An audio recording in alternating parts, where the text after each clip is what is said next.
আলোর দিশারি স্বামী বিবেকানন্দ।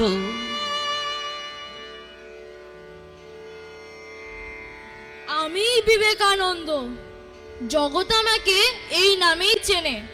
আমার গৃহস্থ জীবনের নাম নরেন্দ্রনাথ দত্ত।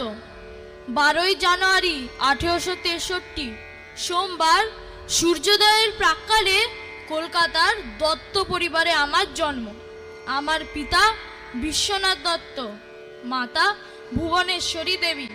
আমার ছেলেবেলা কেটেছে উত্তর কলকাতার সিমলা অঞ্চলে। ছেলেবেলা থেকেই আমি খুব ডানপিটে, খুব একগুঁয়ে ছিলুম। ভয় ডর আমার কোনো কালেই ছিল না। কেউ কিছু বললেই মেনে নেবার পাত্র আমি নই। আগে পরখ করব, বুঝবো, তবেই মানব। এই আমার বরাবরের স্বভাব। ভয়